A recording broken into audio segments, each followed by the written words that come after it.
class. Today we're talking about Ming Dynasty. However, before that, we have attendance. Brian Lawson. Here. Jake Calvi. Here. Nicholas Lee. Here. Aiden Wen. Present. Okay, now they're all here. Does anyone know anything from the Ming Dynasty?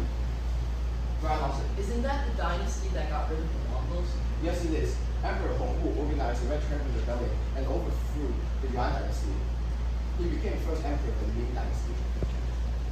Oh man, not the Mongols. Don't worry about the Mongols.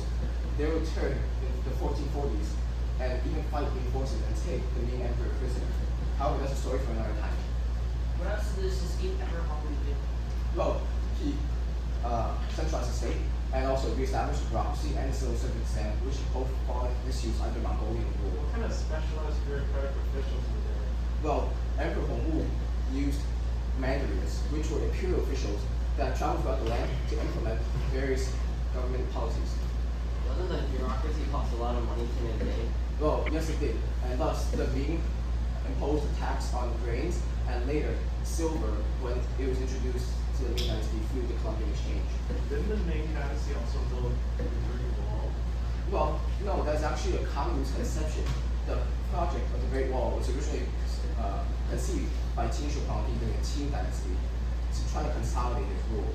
However, it's fallen into disuse since then, and the Ming Dynasty took it upon themselves to repair the wall to try to keep out external threats, and they built many of the familiar segments you see today through their expansion of the wall. Could you say that the use of Great Wall and bureaucracy were efforts made by Ming emperors to consolidate their rule? You could absolutely say that. Emperor Yongle actually moved the capital from Nanjing to Beijing in order to try to unite the amount of people. So what else did Emperor Yongle do?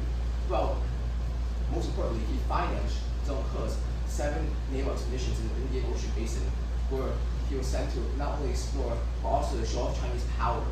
However, these voyages were expensive, and they were discontinued by the later emperors as they tried to follow a policy of conservatism.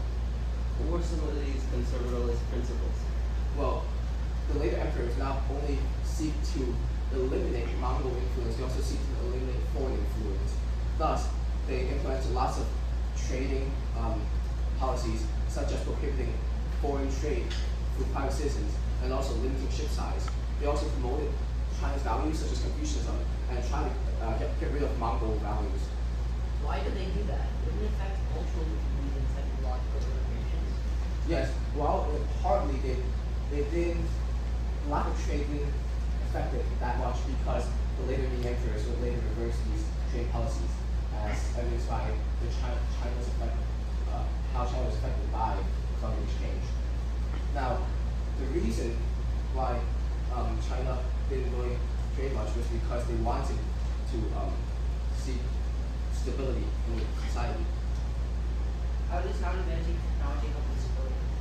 Well, the first emperors, they thought that a lot of technology would cause unsettling changes in society, and also they had lots of specialized skilled workers already available. Thus, employing more workers was cheaper than actually trying to find ways to efficiently do the job. In the long run, this didn't really benefit Chinese society as it led China to fail modernization and fell behind the European states. But in the short term, it did because it kept everyone employed. Hey, you said before about the Columbian Exchange. What was it again, and how did it affect China? Okay, does anyone here remember the Columbian Exchange? The Columbian Exchange was a large exchange of goods, demographics, diseases, ideologies between continents. Good job, Nick. Yes, that was what the Columbian Exchange was, and it affected China vastly as lots of new crops came to China from the Americas, and this thus increased agricultural productivity and thus increased population growth. In addition, the use of silver, right, it benefited China's economy, and silver came from America during the Columbian Exchange. Did the Ming emperors actually minimize the war anyway? Yes, they did. Emperor Yongle actually conceived the plans of the Forbidden City, which was a large imperial palace, to try to show off his power, as most large control projects tend to do. In addition, religions still played a key role in during lasting rule, as the concept of mandate heaven is still around. If they were such an impressive dynasty, how did they fall? Well, firstly, pirates took a toll in dynasty as coastal defenses and a navy proved thus they disrupt many coastal communities and even further internal communities later on. While the pirates eventually were stopped, it took over 40 years. Why are these emperors so incompetent? Like, come on, 40 years? Well, this was because the later emperors, they led the extravagant lifestyles and thus didn't really care much about the emperor's problems. So it was the government's fault for the empire to fail? Well, while the government was corrupted by greedy eunuchs, famine also took a large role in this, as many peasants were starving because of the famine. And thus, government tries to organize relief plans, but it doesn't work out really well, which led to peasant rebellions. In a way, you could say the dynasty was losing a man inherited. But they haven't entirely lost it yet. What else happened? Well, the final crushing blow for the dynasty was the invasion of the Manchus. They entered the dynasty and they fought alongside Ming forces to quash these rebellions. But after the dust settled, the Manchu forces quickly displaced the Ming dynasty, which was also as Han dynasty. What was the next dynasty? Well, the next and last dynasty of China's dynastic period was actually the Qing dynasty. But we will learn about that